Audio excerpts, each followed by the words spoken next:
moms in America, no doubt. The women that called the White House home. So which of our most famous first ladies made the best mother-in-chief? Joining us, Doug Wead, the author of All the President's Children and the Raising of a President. Doug, thanks for being with us this morning. Thanks, Karen. So I guess it takes a very special person to raise a president. What are some of the common traits that a lot of these moms have? Well, the key is love. So it's the same whether you're the first lady or you're an ordinary mother. To raise successful children is love. I mean, Freud discovered it, and it keeps being reaffirmed. To say the least. Let's go to the list here. We're highlighting at least four. Let's start off with the current First Lady, Laura Bush. She is a great mother. I had the privilege of taking them all out to eat Mexican food before the White House. And she works in tandem with her husband, which often doesn't happen with mother and father combinations.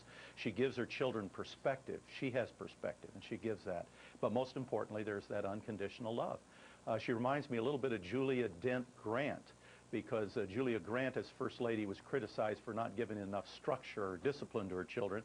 But Fred Grant went on to become this great figure of American history, and he said later, I got the discipline in the Army, but you can only get a mother's love from a mother.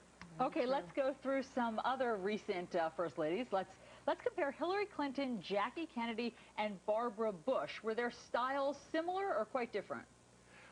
They had a lot of similarities, very interesting.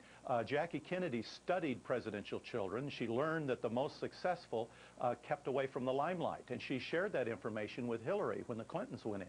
Whatever you think of Hillary Clinton politically or in any other way, she was a great mother. The last child to have a father face impeachment was Robert Johnson when Andrew Johnson faced impeachment, and he became an alcoholic. He committed suicide. And Chelsea, she's in the tabloids right now, but she's done incredibly well, and that's a credit to her mother, Hillary. Do you find any parallels with the ages of the children when they're in the White House? Meaning, you know, I mean, John and Caroline Kennedy basically grew up as small children, even infants, whereas, you know, the Bush twins were a little older.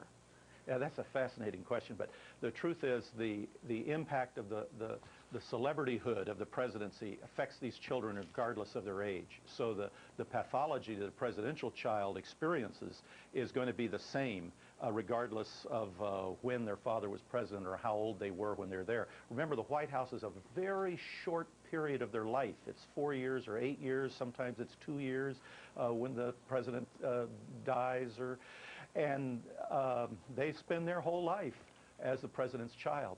Hey, Barbara Bush should go on Mount Rushmore as a mother of a president and as the First Lady as a mother, because all 5 of her children believe themselves to be loved by her, and she's been able to divide her time. About Barbara Bush, what she's been able to achieve as a mother, and this is important for all mothers, it's not what the mother feels or what the mother says. She can say, I love you, and feel it.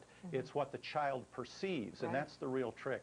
Well, it's really interesting. Doug Wead, presidential historian and author of All the President's Children and the Raising of a President. Thanks for being with us. Thanks, Doug. Okay.